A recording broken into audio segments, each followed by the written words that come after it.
إن الحمد لله نحمده ونستعينه ونستغفره ونعوذ بالله من شرور أنفسنا ومن سيئات أعمالنا.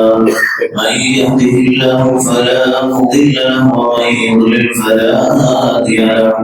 وأشهد أن لا إله إلا الله وحده لا شريك له وأشهد أن محمدا عبده ورسوله أرسله بالحق بشيرا ونذيرا وداعيا إلى الله بإذنه وسراجا منيرا. يا أيها الذين آمنوا اتقوا الله حق تقاته ولا تموتن إلا وأنتم مسلمون. يا أيها الناس اتقوا ربكم الذي خلقكم من نفس واحدة وخلق منها زوجها وبث منهما رجالا كثيرا ونساء واتقوا الله الذي تساءلون به والأرحام إن الله كان عليكم رقيبا. يا أيها الذين آمنوا اتقوا الله وقولوا قولا سديدا يصلح لكم أعمالكم ويغفر لكم ذنوبكم ومن يطع الله ورسوله فقد فاز فوزا عظيما. أما بعد فإن خير الحديث كتاب الله وخير الهدي هدي محمد صلى الله عليه وسلم وشر الأمور محدثاتها وكل محدثة بدعة وكل بدعة ضلالة وكل ضلالة في النار. قال الله تبارك وتعالى في القرآن المجيد والفرقان الحميد: أعوذ بالله السميع العليم من الشيطان الرجيم من همزه ونفخه ونفثه. بسم الله الرحمن الرحيم. قاف والقرآن المجيد بل عجبوا أن جاءهم منذر منهم فقال الكافرون هذا شيء عجيب أإذا متنا وكنا ترابا ذلك رجع بعيد قد علمنا ما تنقص الأرض منهم وعندنا كتاب حفيظ بل كذبوا بالحق لما جاءهم فهم في أمر مريج. قال الله تبارك وتعالى في موضع آخر: وجعلنا من الماء كل شيء حي أفلا يؤمنون. حاضرین جماعت، بزرگوں اور جوانوں، امت کی بدنشین ماؤں اور بہنوں اور پیارے بچوں، ہر قسم کی تعریف اسی اکیلے اللہ تبارک و تعالی کے لیے لائق اور زیبا ہے جو تنہا اس پوری کائنات کا خالق ہے، مالک ہے، رازق ہے، مدبر کل ہے، جس کے اختیارات، جس کے افعال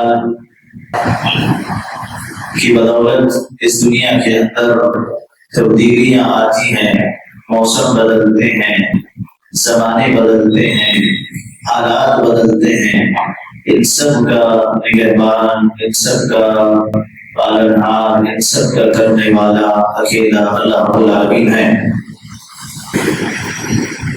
اور اسی اللہ تبارک و تعالی نے مجھے اور آپ کو اس کی مخلوقات میں سب سے بہترین مخلوق میں سب سے بہترین عقیدے پر رکھتے ہوئے مسلمان بنایا، مومن بنایا، موحد بنایا۔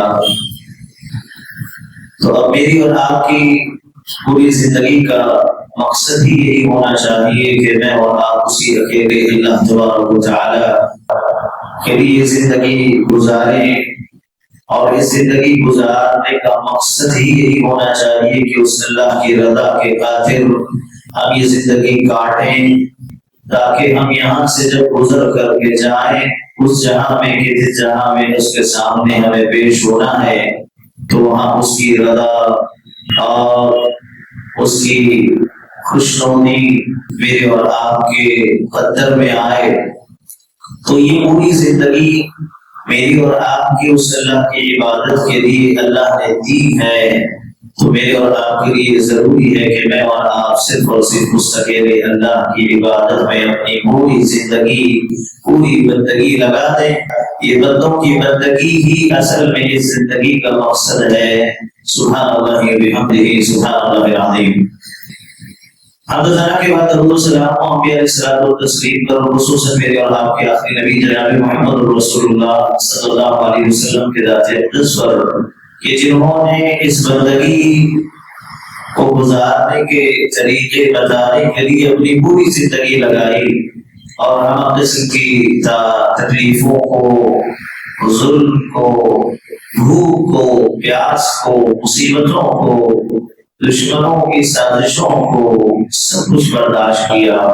اس کے پیچھے مقصد یہی تھا کہ میری اور آپ کی آخرت سمجھ جائے، میرے اور آپ کی دنیا آسانی سے کٹے اور کل آخرت میں اور آپ اللہ کے وعدوں کے حقدار بن سکیں. اسی مقصد کے خاطر اللہ کے نبی صلی اللہ علیہ وسلم نے اپنی ساری زندگی لگائی. تو میرے اور آپ کے لیے بہترین اسوہ اور نمونہ اللہ کے نبی جناب محمد رسول اللہ صلی اللہ علیہ وسلم کی زندگی ہے. تو مجھے اور آپ کو چاہیے کہ ہم اللہ کی خوشنودی اور نبی کے طریقوں کو اپنا کر کے اپنی زندگی کے مقصد کو سمجھیں اور اسی کے مطابق زندگی گزاریں. اور حاضرین، جیسا کہ آپ جانتے ہیں گزشتہ جمعہ میں نے آپ کے سامنے بارش اور اسلامی تعلیمات کے متعلق کچھ باتیں پیش کی تھی، جس میں ہم نے یہ جانا تھا کہ بارش کی اہمیت کیا ہے، اس کے اسباب کیا ہیں ہونے کے اور نہ ہونے کے، اور اگر بارشیں نہ ہو تو ایسے وقت مجھے اور آپ کو نبی صلی اللہ علیہ وسلم کی جو سنت ملتی ہے صلاۃ الاستسقاء، نماز بارش طلب کرنے کے لیے، اور دعائیں جو اللہ کے نبی صلی اللہ علیہ وسلم سے ملتی ہیں، اس سلسلے میں ہم جو ہے بات کر رہے تھے. اب آئیے ہم دیکھتے ہیں کہ اللہ کے نبی صلی اللہ علیہ وسلم نے ان مبارک تعلیمات کو جان لینے کے بعد جب بارش ہوتی ہے اس وقت ہمیں کیا کرنا چاہیے. اللہ کے نبی صلی اللہ علیہ وسلم نے ہمیں نعمتوں کے ملنے کے لیے کیا کرنا چاہیے، نعمتوں کے ملتے وقت کیا کرنا چاہیے، اور نعمت کے مل جانے کے بعد کیا کرنا چاہیے، اور اگر نعمت سے محروم ہو تو تب کیا کرنا چاہیے. ہر سمت سے میری اور آپ کی رہنمائی فرمائی ہے. تو بارش بھی جیسے کہ اللہ کی بہت ساری نعمتوں میں سے عظیم نعمت ہے، جس پر کہ اللہ نے یہ کہا کہ ہم نے ہر چیز کو زندہ اس پانی کی وجہ سے رکھا، اور یہ پانی بارش کے ذریعے سے ہی آتا ہے. تو اللہ تبارک و تعالی کی اس عظیم نعمت کے حصول کے لیے اور اس کے مل جاتے وقت اور اس کے مل جانے کے بعد نبی صلی اللہ علیہ وسلم نے مجھے اور آپ کو کیا تعلیمات دی ہیں، اس پر عمل کرنا میرے اور آپ کے لیے ضروری ہو جانے کی ہم کوشش کریں. سب سے پہلی بات کہ جب بارش شروع ہوتی ہے تو اس وقت ہمیں دعا کرنی چاہیے. اس وقت ہمیں دعا کرنی چاہیے. عائشہ صدیقہ رضی اللہ تعالیٰ عنہا بیان کرتی ہے، بخاری کی روایت ہے، اللہ کے نبی صلی اللہ علیہ وسلم جب بارش دیکھتے تو دعا کرتے، اللہم صیبا نافعا، اللہم صیبا نافعا. بڑی مختصر سی دعا ہے کہ اے اللہ اس بارش کو نفع بخش بنا دے، اس بارش کو پروفیٹیبل بنا دے. تجارت کے لیے تو تھوڑا منافع دکھے تو ہم دعا کرتے ہیں کہ پروفیٹیبل ہو جائے. کہیں انویسٹ کرتے ہیں تو وہاں سے مال آ رہا ہے تو ہم بولتے ہیں تھوڑا سا اور برکت ہو جائے. جب اللہ کی رحمت برس رہی ہے تو ہم کیا کہتے ہیں بتائیں؟ میں بولا تھا نہیں بارش آتی بول کے آ رہی بارش. ہاں موسم میں دیکھا صبح میں بتایا نہیں بارش آتی بول کے، نیوز میں بولا تھا نہیں بارش آتی دیکھو بارش ہو گئی ہے. ارے انہوں نے کہا تھا نہیں بارش ہوتی بول کے بارش ہو گئی ہے. عورتیں ہماری کیا بولتی ہیں، کپڑے سوکھ ڈالتے جب بھی بول رہتی کہ بارش ہوگی ایسا لگ رہا ہے، اگر ہوگی تو میں بولی تھی پہلی بارش ہونے والی ہے. ہم یہ کرتے ہیں، ہم دعائیں نہیں کرتے. کیوں؟ اللہ کے نبی صلی اللہ علیہ وسلم نے بارش ہوتے وقت دعا جو پڑھی نا، یہ دعا بڑی جامع دعا بڑی مختصر ہے، لیکن اس کا معنی اور اس کا مفہوم بڑا ہی جامع ہے. اللہ کے نبی صلی اللہ علیہ وسلم بارش کے نفع بخش ہونے کے لیے جو دعا کر رہے ہیں وہ اس لیے کہ بعض اوقات کی بارشیں ہوتی ہیں تو سیلاب کا جو ہے رخ لے لیتی ہے، اور بعض دفعہ یہ بارشیں ہوتی ہیں تو تباہی اور بربادی مجھے اور آپ کو دیکھنے کو پڑتی ہے۔ ابھی کچھ چینل صاحب دیکھ رہے ہوں گے کہ ہندوستان کے جو ہے کچھ علاقوں میں ایسی بارشیں ہوئی کہ جہاں پر جو ہے بہت ساری تباہی مچی، بستیاں اجڑ گئی، لوگوں کو پینے کا پانی تک میسر۔ ہر سال جب بارشیں ہوتی ہیں کہیں نہ کہیں کا یہ جو ہے ہمیں سننے کو ملتا ہے۔ تو اسی لیے میرے اور آپ کے لیے ضروری ہے کہ میں اور آپ جب بارش کو دیکھیں، ابھی تھوڑی دیر پہلے الحمدللہ اللہ کی طرف سے ابھی 15-20 منٹ پہلے، آدھا گھنٹہ پہلے کے بعد بارش ہو رہی تھی۔ ہم کیا کر رہے تھے؟ ہم ٹینشن لے رہے تھے کہ اب بارش ہوگی، نماز کو کیسے جانا، کدھر جانا، کیسے کرنا، کپڑے ابھی نہا کے ابھی پہنے پھر گندے ہو جائیں گے، یہ اتنا ہمارے دماغ میں چلتے رہتا ہے۔ فوراً ہم اللہ سے دعا نہیں کرتے کہ اللہ یہ رحمت برس رہی ہے، اسے مت رو، اسے فائدہ بخش بنا دے اس شہر کے لیے یا اس بستی کے لیے، یہاں کے رہنے والوں کے لیے، یہاں کے جانوروں کے لیے، یہاں کے کھیت اور جو ہے یہاں کی ندیوں کے لیے فائدہ مند بنا دے۔ شاید ہم نے دعا نہیں کی، بارش شروع ہو گئی، 10-15 منٹ ہوئی رک گئی، ابھی دیکھ رہے ہیں مسلسل 1 مہینے 15 دن سے بارش بس ایسے آ رہی ہے اور چلے جا رہی ہے۔ وجہ ہو سکتی ہے کہ کچھ بات ہو، لیکن ہمیں چاہیے کہ ہم اللہ کے نبی کی سنت کو زندہ کریں۔ جب بھی بارش ہو اللہم صیبا نافعا، کہ اللہ اس بارش کو نفع بخش بنا دے، ورنہ ایسی بارشیں ہوں گی تو کوئی بھی فائدہ نہیں ہوگا۔ ہوگا کوئی فائدہ؟ جو زراعتی طبقے سے تعلق رکھتے ہیں، یہ گراؤنڈ لیول پہ جو کام کر رہے ہیں ان کو پتا ہے کہ اتنی چھوٹی موٹی بارشوں سے کچھ ہونے والا نہیں ہے، الٹا نقصان ہو جاتا ہے، فصلیں تباہ ہو جاتی ہیں، دوائیاں خراب ہو جاتی ہیں، بہت سارے مسائل ہوتے ہیں، اور بیج جہاں پکنے کی جگہ بیج خراب ہو جاتا ہے، سڑ جاتا ہے، اناج برباد ہو جاتا ہے۔ تو اسی لیے اللہ سے دعا کریں کہ اللہ یہ بارشیں فائدہ مند ہوں۔ تو آپ اندازہ لگائیے اتنی سی دعا میں اللہ کے نبی صلی اللہ علیہ وسلم نے کتنا مانگ لیا۔ تو ایسی دعائیں اللہ کے نبی نے ہمیں سکھائی، یہ پہلا کام جو ہمیں کرنا ہے۔ دوسرا کام جو سنت ہے اللہ کے نبی صلی اللہ علیہ وسلم کیا کرتے، اب اس کا مطلب یہ نہیں ہے، میں بتاؤں گا آگے، کہ بارش کے پانی کو جسم پر لگانا۔ حضرت انس رضی اللہ عنہ فرماتے ہیں کہ بارش ہوئی تو اللہ کے نبی صلی اللہ علیہ وسلم نے اپنا کپڑا ہٹا لیا، اپنے جسم سے کپڑا ہٹا لیا، بارش کا پانی آپ کے جسم مبارک پر پڑے۔ صحابہ نے پوچھا کہ اللہ کے نبی صلی اللہ علیہ وسلم آپ نے ایسا کیوں کیا، آپ نے ایسا کیوں کیا؟ اللہ کے نبی صلی اللہ علیہ وسلم نے فرمایا لِأَنَّهُ حَدِيثُ عَهْدٍ بِرَبِّهِ، کہا کہ کیونکہ یہ ابھی ابھی اپنے رب کے پاس سے آیا ہوا ہے، کیونکہ یہ ابھی ابھی اپنے رب کے پاس سے اس کے حکم سے نازل ہوا ہے، اور اس لیے اللہ کے نبی صلی اللہ علیہ وسلم کہا کہ میں اسے اپنے جسم سے لگانا چاہتا ہوں۔ اب اس کا مطلب یہ نہیں کہ اب حدیث مل گئی کہ اور جب بھی بارش ہو جا کے بھیگیں اور طبیعت خراب کر لیں، نہیں، یہ مطلب نہیں۔ جب پہلی بارش ہوتی ہے نا اللہ کی طرف سے رحمتوں والی، اللہ کے نبی صلی اللہ علیہ وسلم شکرانے کے طور پر کہ اللہ کی طرف سے رحمت بھر کے جو ہے برس رہا ہے یہ آسمان، تو اللہ کے نبی اپنے جسم مبارک سے لگا دیتے۔ ایسا اگر موقع ملتا ہے تو کریں، ورنہ جن کی صحت اور طبیعت کے معاملے وہ ہرگز اس سنت پہ عمل نہ کریں، کیونکہ ان کی صحت بچانا ان کے لیے فرض ہے، سنت پر عمل کرنا ان کے لیے فرض نہیں ہے۔ یہ بات یاد رکھیں۔ تیسرا مسئلہ، بارش اب ہو گئی، بارش ہو گئی، اب جتنی بھی ہوئی الحمدللہ، اب کیا کرنا چاہیے؟ بارش ہوگی کیا کرنا چاہیے؟ شکوے، شکایتیں، ناراضگی، اللہ رب العالمین کے سامنے ہم اپنے جو ہے کیسز رکھتے ہیں، اپنے مسائل رکھتے ہیں، پٹیشن دائر کرتے ہیں کہ ایسا ہو گیا، نہیں ہونا تھا، کیوں ہوا، کدھر ہوا۔ نہیں، کرنا کیا چاہیے؟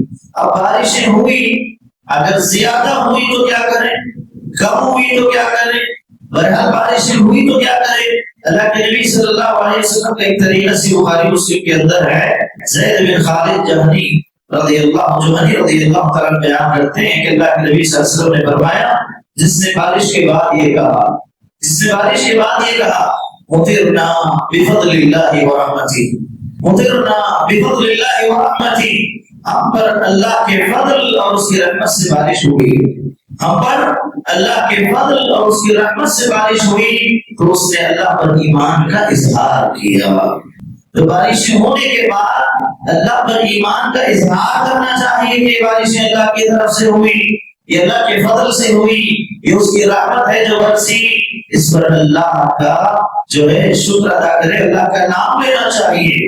ایک چوتھا کام جو آج کل ہمارے سماج میں بڑا عام نظر آتا ہے، یہ یوں کہیں کہ جن کے عقیدے ہیں ہی، لیکن بعض اچھے خاصے لوگ بھی ان چیزوں کو ماننے لگ گئے ہیں۔ وہ کیا ہے کہ بارش جو ہے ستاروں کی وجہ سے ہوتی ہے، بارش جو ہے مرغ کی وجہ سے ہوتی ہے، بارش جو ہے فلاں کی وجہ سے ہوتی ہے، بارش جو ہے اس وجہ سے ہوتی ہے، اس وجہ سے ہوتی ہے۔ بہت سارے عقیدے ہیں، اب ہر عقیدے جو رکھتے ہیں ان کو پتا ہے، لیکن ایک ایمان والا، ایک مومن جو اللہ پر ایمان رکھتا ہے، اس کا عقیدہ کیا ہونا چاہیے؟ اللہ کے نبی صلی اللہ علیہ وسلم نے اسی حدیث میں جب بارش ہوئی تو اللہ کا جو ہے شکر ادا کیا کہ جو اللہ کے فضل سے نازل ہوا۔ اس کی حدیث کے آگے الفاظ بھی یہ ہے کہ جو شخص یہ کہے کہ فلاں ستارے کی وجہ سے بارش ہوئی، یعنی عقیدہ بتا رہا ہے کہ کسی بھی ایک عقیدے کی بنیاد پر اگر کوئی یہ کہے کہ اس وجہ سے بارش ہوئی تو اس نے اللہ کی نعمتوں کو ستاروں کی طرف منسوب کیا، جو جاہلیت کا عقیدہ، جو جاہلیت کا عقیدہ۔ آج اگر بارش ہونے کو کسی اور کی طرف نسبت دے دی جاتی ہے اللہ کے علاوہ، تو پھر یہ جاہلیت کا عقیدہ ہمارے سماج میں بھی ہے، ہمارے اندر بھی ہے۔ آج جیسے ایک عقیدہ ہے کیا کہ رات میں آسمان کو دیکھتے ہیں، ستارے نظر نہیں آتے ہیں، کہتے کہ بارش ہوگی، ستارے نہیں نظر آ رہے۔ یہ عقیدہ جو ہے نجومیوں کا، کہ آسمان کے تارے دیکھ کر کے، ستارے دیکھ کر کے اندازہ لگانا، یہ مومن کا عقیدہ نہیں ہے۔ ایسے عقیدوں سے بچنے کی ضرورت ہے اور اپنے ایمان کو اللہ سے جوڑ کر کے پاکیزہ کرنے کی ضرورت ہے کہ بارشوں کا نازل کرنے والا اللہ تبارک و تعالی۔ اور اسی طریقے سے بارشیں اگر بہت زیادہ ہو جاتی ہیں، جیسے کچھ علاقوں میں ہوئی جہاں پر لوگ بڑے پریشان ہیں، اور پولیس ترجمہ میں نے ذکر کیا کہ ایک صاحب ایک جو ہے آدمی دیہاتی دوڑتا ہوا ہے، آ کر کے اللہ کے نبی صلی اللہ علیہ وسلم خطبہ دے رہے ہیں، آ کر کے کہتا ہے کہ اللہ کے نبی صلی اللہ علیہ وسلم کھیت سوکھ گئے، جانور مر رہے ہیں، لوگ پیاسے ہیں، پریشان ہیں، دعا کرے بارش ہو۔ اللہ کے نبی صلی اللہ علیہ وسلم دعا کی، اللہم اغثنا اللہم اغثنا اللہم اغثنا۔ اسی حدیث کا آخر ٹکڑا یہ ہے کہ بارش اتنی ہوئی کہ پورا ہفتہ جب کا جب بادل جمع ہوا، اکٹھا ہوا، بارش شروع ہو گئی، پورا ہفتہ بارش ہوتے رہی۔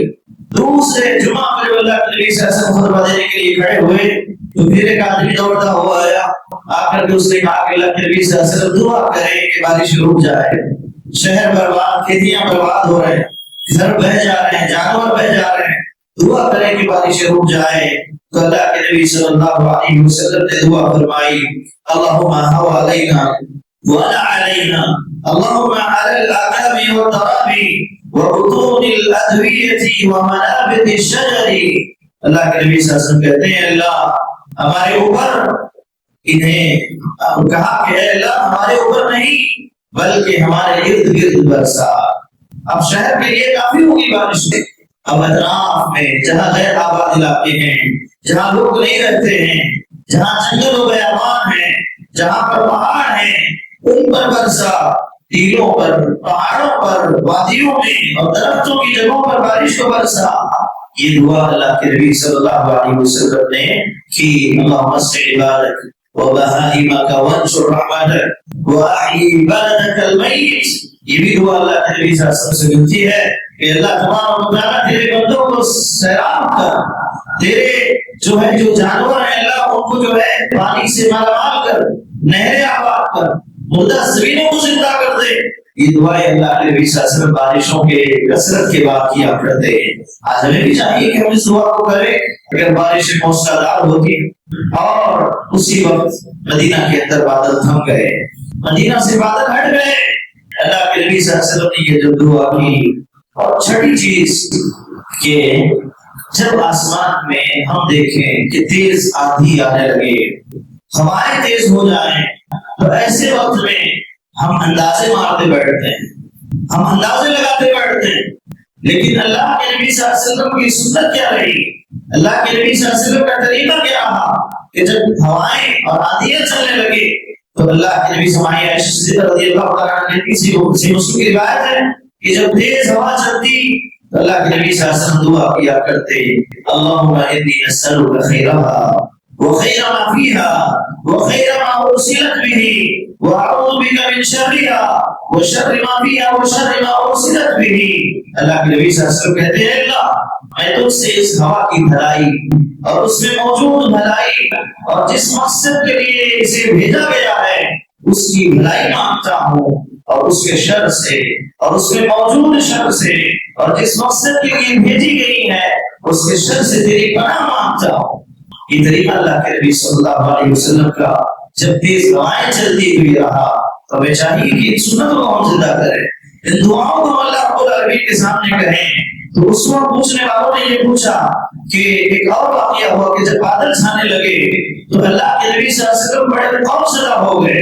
عائشہ رضی اللہ تعالیٰ عنہا کہتی ہیں جب آسمان پر بادل آئے تو اللہ کے رسول صلی اللہ علیہ وسلم کے چہرے کا رنگ بدل گیا. آپ بڑے خوفزدہ ہو گئے، پریشان ہو گئے، بے چین ہو جاتے، کبھی اندر جاتے کبھی باہر آتے. ایسی کیفیت اللہ کے نبی صلی اللہ علیہ وسلم کی ہو جاتی. حضرت عائشہ کہتی ہیں کہ میں نے پوچھا اللہ کے نبی صلی اللہ علیہ وسلم ایسا کیوں کر رہے ہیں، ایسا کیوں ہو رہا ہے؟ اللہ کے نبی صلی اللہ علیہ وسلم نے فرمایا مجھے ڈر ہوتا ہے کہ کہیں یہ وہ عذاب نہ ہو جس کا ذکر اللہ تبارک و تعالیٰ نے قوم عاد کے بارے میں فرمایا. اور نبی کی آیت آپ پڑھتے ہیں سورۃ الاحقاف کی فلما رأوه عارضا مستقبلا أوديتهم فقالوا هذا عارض ممطرنا بل هو ما استعجلتم به. کہتے ہیں کہ جب انہوں نے بادل کو اپنی وادیوں کی طرف آتے ہوئے دیکھا، قوم عاد نے، آپ لوگ حضرت قرآن مجید میں جہاں بھی قوم عاد کے عذاب کا تذکرہ آیا آپ پڑھ کر دیکھیں، جب انہوں نے وادیوں میں بادل کو جمع ہوتے ہوئے دیکھا تو کہنے لگے یہ تو بارش والا بادل ہے، بلکہ یہ وہ عذاب تھا جس کی تم جلدی مچا رہے تھے. کیا کہا تھا قوم عاد نے؟ قوم عاد نے یہ کہا تھا کہ اے ہود تمہارے رب کے عذاب کو جلدی لا کے دکھاؤ نا، جلدی لاؤ عذاب. تو یہ تھا اللہ کا عذاب جو ان پر پڑا، بادلوں کی شکل میں، اس کے بعد بارشیں ہوئی اور قوم جو ہے تباہ و برباد ہو گئی. اور ایسے وقت اللہ کے نبی صلی اللہ علیہ وسلم ڈرا کرتے اللہ سے کہ کہیں یہ بادل کا چھا جانا، کہیں یہ رحمت کی جگہ ہمارے لیے عذاب نہ ہو جائے. اس ڈر کو ہمارے ایک مومن ہونے کی حیثیت سے ہمارے دلوں میں بھی ہونا چاہیے کہ یہ بارشیں جب ہونے لگے تو رحمت والی ہوں، ورنہ پھر عذاب سے اللہ ہمیں محفوظ رکھے. یہ ایمان میرا اور آپ کا ہونا چاہیے. تو اس حدیث سے یہ سبق یہ ملتا ہے کہ مومن بارش پر خوش ہوتا ہے مگر اللہ کے عذاب سے خوف بھی اس کے دل میں لگا رہتا ہے. بارش سے مومن بندہ خوش بھی ہوتا ہے کہ اللہ کی رحمت برسی ہے، لیکن خوف کی جو ہونی چاہیے کیفیت وہ دل میں ہو کہ کہیں عذاب کی شکل نہ اختیار کر جائے اور ہماری ہلاکت کا سبب نہ بن جائے. اور بھائیوں ایک آٹھویں چیز، شدید بارشوں میں نمازوں کو جمع کیا جا سکتا ہے. جیسے بارش ایسے وقت ہو رہی ہے کہ جب جو ہے مغرب میں آپ نماز پڑھ رہے ہیں اور اس وقت جو ہے موسلا دار بارش شروع ہوگی، اب لوگ چلے جائیں گے تو پتہ نہیں عشاء کے وقت آپ آئیں گے کہ نہیں، کیونکہ بارشیں بہت زیادہ ہیں. ایسے وقت مغرب کے ساتھ عشاء پڑھ کر کے بھیج سکتے ہیں لوگوں کو، کیونکہ بڑی تعداد جمع ہو جاتی ہے. اللہ کے نبی صلی اللہ علیہ وسلم کی سنت بھی ہے.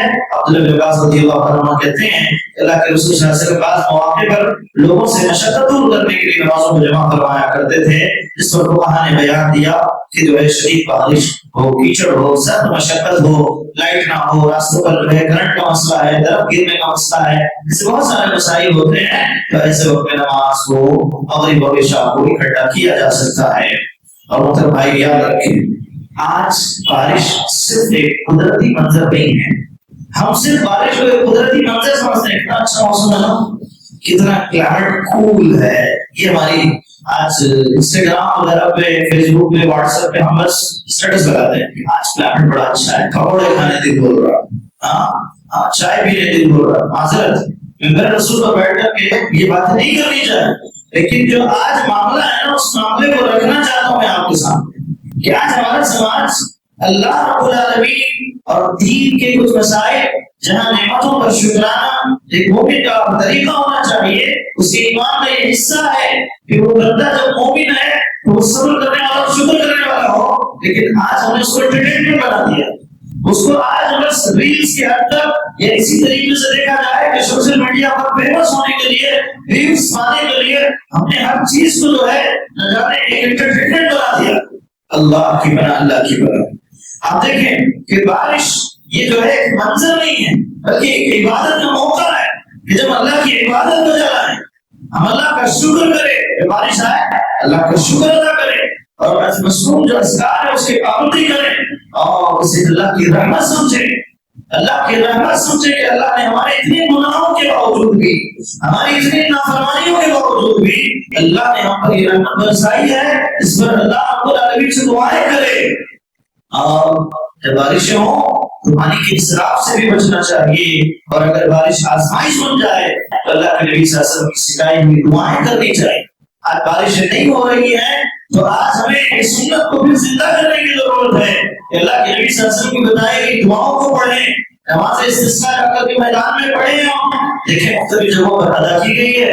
ہمیں بھی چاہیے کہ ہم سنت کو زندہ کریں، اور زندہ کر کے لوگ شہر کے اکٹھا ہوں اور اکٹھا ہو کر کے سنت کو زندہ کریں، اللہ سے عاجزی کے ساتھ، انکساری کے ساتھ اللہ کے سامنے دعائیں کریں اور اللہ سے مانگے بارشیں۔ ورنہ ہم جانتے ہیں، شہر رجوع والے جانتے ہیں، دو نہروں کے درمیان یہ شہر بستا ہے، اور دونوں نہریں سالوں سے سوکھی پڑی ہوئی ہیں، اور اگر یہ نہریں آباد نہ ہو تو آج اس سے پہلے بھی یہ بات بتا چکا ہوں کہ پینے کے پانی کو جو تکلیف آج ہمارے شہر میں ہو رہی ہے، یہ آگے چل کر کے بہت بڑا مسئلہ بن سکتا ہے ہمارے شہر کے لیے۔ محترم بھائیوں، ہمیں چاہیے کہ ہم بارش کے معاملے کو اللہ کی عبادت کے طور پر لے کر کے اس کے لیے اللہ کے نبی صلی اللہ علیہ وسلم جو تعلیمات دی ہیں اس پر عمل پیرا ہونے کی کوشش کی جائے۔ محترم بھائیوں، اس خطبے کا ایک آخری حصہ جو آپ کے سامنے بیان کر بات کو ختم کروں کہ کچھ ایسے مسائل بارش کے سلسلے میں ہیں جس کا شریعت سے لینا دینا ہے، تو ان مسائل کو آپ کے سامنے رکھنا ہے۔ ایک تو یہ کہ موسم کی جو ویدر جو کنڈیشن ہوتی ہے، پیش گوئی ہوتی ہے کہ موسمیات کی طرف سے کہ موسم ایسا ہے، کچھ دنوں میں کیسا رہے گا، بارش ہوگی، فلاں ہوگی، تو کیا اس پر ہمیں یقین رکھنا چاہیے؟ نہیں، یہ ایمان کا حصہ، یہ شریعت کا مسئلہ۔ اور اسی طریقے سے پانی کی حفاظت، موسلادھار بارشیں ہوں یا پھر اسی طریقے سے ہمارے گھروں میں ہم پانی کو استعمال کرتے ہیں، اس سلسلے میں ہمیں کیا تدابیر شریعت ہمیں کہتی ہے اور موجودہ ہماری کیا ذمہ داری بنتی ہے، اس پر کچھ باتیں میں آپ کے سامنے رکھ کر کے بات کو ختم کروں۔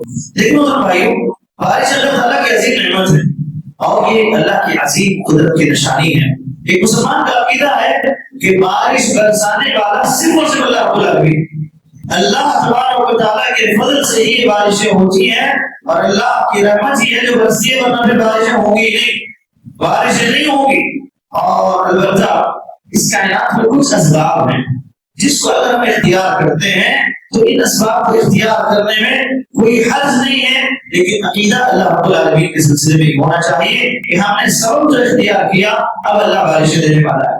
جیسے آپ گاڑی کو لاک کر کے، جانور کو باندھ کر کے بھروسہ کرتے ہیں کہ اب حفاظت اللہ کرے گا، ایسے ہی کچھ اسباب ہیں جس کو اپنا کر کے آپ اللہ پہ بھروسہ کریں کہ بارشیں اللہ رب العالمین نازل کرے گا، یہ ضروری ہے۔ دوسرا پہلا جو مسئلہ ہے وہ یہ کہ موسم کی پیش گوئی دیکھنا جائز ہے۔ آج سائنس کہتی ہے سیٹلائٹ ہے، راڈار ہے، موسمیات ہے، مراکز بادل ہے، جو ہوائیں ہیں اس کی نمی کی بنیاد پر خود پیش گوئیاں کرتی ہیں کہ جو ہے بارش ہوگی۔ تو اگر کوئی شخص یہ عقیدہ رکھے کہ یہ صرف اندازہ ہے، یہ فتویٰ ہے، یہ مسئلہ ہے، اس کو سمجھیں، یہ صرف اندازہ ہے اور ظاہری اسباب کی بنیاد پر پیشن گوئی کی گئی، یہ صرف اندازہ ہے اور ظاہری اسباب کی بنیاد پر پیشن گوئی کی گئی ہے، اور اصل علم اور فیصلہ اور اختیار صرف اللہ رب العالمین کے پاس ہے، تو اس پیشن گوئی سے فائدہ اٹھانا جائز ہے کہ ہاں ٹھیک ہے، اختیار تو اللہ کا ہے، علم اللہ کے پاس ہے، اب یہ سب کچھ اللہ کے ہاتھ میں ہے، اب ٹھیک ہے جو پیشن گوئی ہوئی ہے پیشن گوئی ہے، کیونکہ اللہ تبارک و تعالیٰ نے قرآن مجید سورۃ لقمان میں فرمایا ان اللہ عنده علم الساعة وينزل الغیث، کہ بے شک قیامت کا علم اللہ کے پاس ہے اور وہی بارش نازل کرتا ہے، تو اللہ ہی بارشوں کو نازل کرنے والا ہے۔ اب یہ ویدر چیک کرنا یا اسی طریقے سے آنے والی نیوز وغیرہ کو ماننا ٹھیک ہے، یہ اسباب ہیں، اسباب کی حد تک ہم مانیں گے، وہ سب بھی وہ اسباب اللہ رب العالمین ہے، ان اسباب کے بعد اس کو نازل کرنے والا یہ ایمان ہمارا ہونا چاہیے۔ تقریر اللہ کے پاس ہے، جب صرف اسباب انسان اختیار کر سکتا ہے۔ دوسرا مسئلہ، پانی ضائع کرنے سے بچنے کی کوشش کرنا چاہیے۔ اسلام نے ہمیں ہر نعمت کی حفاظت کی تعلیم دی۔ عبداللہ بن عمر رضی اللہ تعالیٰ عنہ بیان کرتے ہیں اللہ کے نبی صلی اللہ علیہ وسلم حضرت سعد رضی اللہ عنہ کے پاس سے گزرے، وہ وضو کر رہے تھے، اللہ کے نبی صلی اللہ علیہ وسلم کا گزر ہوا، آپ نے دیکھا کیا پانی بہت استعمال کر رہے ہیں؟ تو کہا ماہر صرف لگے سسن کہا کہ کیا وضو میں بھی اسراف ہوتا ہے؟ یہ کیوں اسراف کر رہے ہو پانی کا؟ تو انہوں نے کہا کہ وضو میں بھی اسراف ہوتا ہے پانی کا؟ تو اللہ کے نبی صلی اللہ علیہ وسلم نے فرمایا نعم وَإِن كُنْتَ عَلَى نَهْرٍ جَارٍ، کہا کہ ہاں اگر تم بہتی ہوئی دریا پر بھی بیٹھ کر کے وضو کرو تو اسراف سے بچو، بہتی ہوئی دریا پر بیٹھ کر کے وضو کرو تب بھی اسراف سے بچو۔ آج ہم دیکھتے ہیں اللہ کا بڑا احسان ہے الحمدللہ، اس مسجد میں بہت اچھا پڑا، پانی کافی مقدار میں ہے الحمدللہ۔ وہی جب بور نہیں پڑا تھا اس وقت کے لوگ حالات جانتے ہیں، جب پانی نہیں ہوتا تو کتنی دقت ہوتی تھی یہاں پر۔ آج بور لگا ہوا ہے، دن میں 2 مرتبہ چلتا ہے، دن میں 3 مرتبہ بور پانی جو ہے چڑھایا جاتا ہے، 1000-2000 لیٹر کی 2 ٹانکیاں رکھی ہوئی ختم ہو جاتی ہیں ہمارے پاس۔ اب سوچو کتنا پانی ہم استعمال کر رہے ہیں۔ نل کھولے اور بیٹھ گئے اپنی گفتگو کر رہے ہیں، بات کر رہے ہیں، جیسا جی میں آیا ویسا دھو رہے ہیں، جیسے جی میں آیا استعمال کر معذرت کے ساتھ۔ یہ اللہ کی نعمت ہے، اگر اس پر تنبیہ نہ کی جائے اور اس حساب سے نہ بچا جائے تو یاد رکھیے یہ پانی کی نعمت ہم سے چھن جائے گی، یہ پانی کی نعمت ہم سے چھن جائے گی۔ اس کے استعمال میں احتیاط ضروری ہے، اس کا اسراف نہ کیا جائے۔ ہر چیز کی ایک لمٹ ہے، ایک ایک قطرہ کا روز قیامت جہاں اللہ کے بعد بہت ساری چیزیں پوچھی جائیں گی، حقوق کے بارے میں پوچھا جائے گا، معاملات کے بارے میں پوچھا جائے گا، وہیں پانی کے بارے میں اللہ کے پاس سوال کیا جائے گا کہ پانی کا کیسے استعمال کیا جائے۔ اللہ اکبر۔ محترم بھائی یاد رکھیں اللہ کے نبی صلی اللہ علیہ وسلم کی حدیث ہمیں سکھاتی ہے کہ پانی زیادہ مقدار میں بھی کیوں نہ ہو لیکن ہمیں اتنا ہی استعمال کرنا چاہیے جتنی کی ہماری ضرورت ہے۔ یہ بہت ضروری چیز ہے۔ نہانے چلے جاتے ہیں، شاور والا سسٹم آیا، جتنی دیر چاہے نہ ہو، جب تک جو ہے جسم سے تھکان دور نہ ہو، جب تک چاہے ابھی وہ ٹب والے معاملے جو ہے نا کہ جس میں لیٹ کر کے انسان آتا ہے، اب اس میں دیکھا جائے تو شریر اعتبار سے اس میں آنا درست ہی نہیں ہے کیونکہ گندگی بھی اسی میں، انسان اسی میں پاکی حاصل کر رہا ہے۔ یہ کیا مسائل ہے؟ تو ایسی چیزوں کو دیکھیں ہم کہ پانی کا استعمال اسراف نہیں ہونا چاہیے۔ اور اسی طریقے سے یاد رکھیں قرآن مجید میں اللہ تبارک و تعالیٰ نے فرمایا ثم لتسألن یومئذ عن النعیم، پھر اس دن تم سے ہر نعمت کے بارے میں ضرور پوچھا جانے والا ہے، کل روز قیامت ہر نعمت کا سوال ہونا ہے۔ اس لیے حضور آپ کو چاہیے کہ پانی کے استعمال کے سلسلے میں محتاط رہیں، جتنی ضرورت چاہے پانی پیتے وقت بھی کیوں نہ ہو۔ آج خاص کر کے شادی وغیرہ میں دیکھنے کے لیے ملتا ہے کہ باٹلز والا جب سے سسٹم آیا ہے لوگ اتنا پانی ضائع کرتے ہیں، 1 روپیہ کے باٹل پھینک دیا، 1 روپیہ کے باٹل پھینک دیا، گاڑیوں میں پانی خرید کر کے ہم رکھتے ہیں اس کو ضائع کر دیتے ہیں۔ تو بھائیو اللہ سے ڈریں، اللہ سے ڈریں۔ اگر آپ کے لیے پانی استعمال کے بعد بچ گیا ہے اس کو کسی درخت پر ڈال دیں، اسے کسی جانور کے لیے پینے کے لیے رکھ دیں، یہ نعمت ہے، اس کی قدر کریں، اس کے پیچھے اجر پائیں بجائے اس کے کہ ضائع کر کے اللہ کے پاس کا کام جو شمار کریں۔ اسی طریقے سے ایک اور مسئلہ موجودہ دور کے لیے، یہ آج کے پڑھے لکھے نوجوان ماشاءاللہ اس کو بہتر جانتے ہیں، اسکول میں پڑھایا جاتا تھا۔ آج چاہیے کہ جن جن جگہوں پر بورویل ہے، جہاں جہاں آپ کے گھر میں ہے، مساجد میں ہے، فنکشن ہال میں ہے، بڑے بڑے اسکولوں میں ہے، کہیں بھی اگر بور ہے تو وہاں پر ایک نیا سسٹم ہے جس کو لایا جائے، رین واٹر ہارویسٹنگ سسٹم جس کو کہا جاتا ہے۔ اس کا کافی فائدہ ہے کہ بور ہے جب آپ ڈالیں گے کچھ سالوں تک چلے گا، پانی کی مقدار کم ہوتی جائے گی کیونکہ ہم صرف پانی نکال رہے ہیں۔ آئے گا کہاں سے؟ اس میں آئے گا کہاں سے؟ ابھی دیکھیں دلی کی سرکار نے یہ اعلان کیا کہ جس کسی کو بورنگ ڈالنا ہے اسے بورنگ کی پرمیشن لینی پڑے گی اور ساتھ میں یہ بتانا پڑے گا کہ وہ رین واٹر ہارویسٹنگ سسٹم اگر اس کے پاس ہے تبھی اس کو بور ڈالنے کی پرمیشن ملے گی۔ میں کہتا ہوں یہ ہر جگہ شروع کیا جائے۔ کیوں؟ کیا ہوتا ہے کہ آپ کا اتنا بڑا چھت ہے، گھر کا ہے، مسجد کا ہے، فنکشن ہالوں کا، اب اس میں جب بارش ہوگی تو ہزاروں لیٹر پانی آئے گا۔ اب وہ پانی ہمارے پاس ہوتا کیا ہے؟ سیدھے اترتا ہے نالی میں چلا جاتا ہے، نالی سے بہ جاتا ہے، پتہ نہیں جاتا کہاں، تالابوں میں جاتا، بولے کہ تالاب میں چلا جائے گا، کتنا گندا ویسٹ ہو کر کے چلا جاتا ہے۔ اس کے بجائے آپ انجینئر کے جو لوگ ہیں اس بہتر انداز میں اس کو سمجھا سکتے ہیں، بس میں موٹی موٹی باتیں کہوں گا کہ گڈھا بنا کر کے اور بھی جہاں پر پڑے گی اس سے کچھ فاصلے پر ایک گڈھا بنایا جاتا ہے تاکہ یہ سارا پانی اس جو ہے گڈھے کے اندر سیٹ کیا جائے جب بھی بارش ہوتی ہے، اور جب وہ اس کے اندر آئے گا زمین اس کو جو ہے جذب کرے گی، اور وہ جب جذب کرتے جائے گی پھر وہی پانی اسی زمین کے اندر فلٹر ہوتا ہوا پھر وہیں جا کر کے پہنچے گا جہاں پر بورویل کا پانی ہے، اور یہی پانی پھر دوبارہ جو ہے ہمارے لیے آئے گا۔ آپ تعجب کریں گے شہر بنگلور وغیرہ میں کئی اپارٹمنٹس ہیں ایسے کہ جن کے اندر روزانہ کے طور پر استعمال کیا جانے والا پانی ہی فلٹر کر کے پھر دیا جاتا ہے۔ ایسی مشینری لائی گئی، روزانہ جو باتھ روم وغیرہ سے جو پانی ہوتا ہے کیونکہ پانی نہیں ہے۔ آج بنگلور وغیرہ کئی علاقوں میں دیکھیں جہاں بورنگ نہیں ڈال سکتے آپ، اتنی حالت خراب ہو چکی ہے۔ اس کی وجہ یہی ہے کہ ہم نے پانی کو ویسٹ کیا، پانی کا ری یوز نہیں کیا۔ یہ نیچر ہے، یہ جو ہے اللہ کی قدرت ہے، اس کا جتنا صحیح استعمال ہوگا اتنا یہ واپس ہمیں دے گی، اور اگر اس کو ہم ویسٹ کریں گے تو پھر ہمیں اس کا جو ہے نقصان اٹھانا پڑے گا۔ اس لیے درخت لگائیں، اس لیے جو ہے ایسے کام کیجیے، زمینوں کو ویسٹ نہ کریں، پلاسٹک کا کم یوز کیجیے۔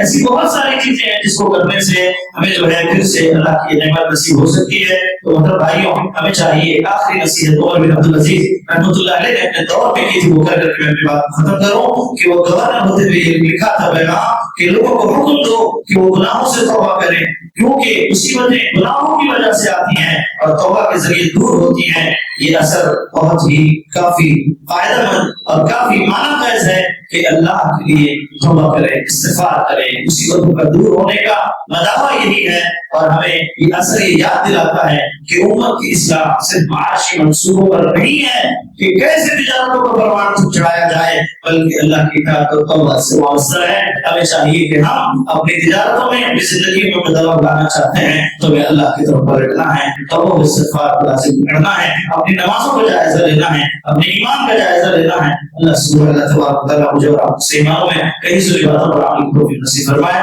اللہ رب العالمین اپنے رحمت کی بارشوں کو ہم میں نازل فرمائے۔ اللہ رب العالمین ہم گنہگار ہیں، خطاکار ہیں، اللہ رب العالمین ہم سے بہت سارے گناہ ہو چکے ہیں جس کو ہم بیان بھی نہیں کر سکتے ہیں۔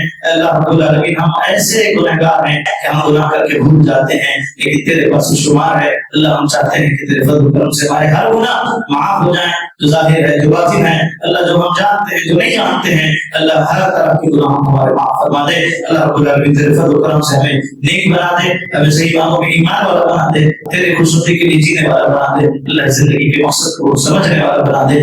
آمین رب العالمین۔ وآخر دعوانا الحمدللہ رب العالمین۔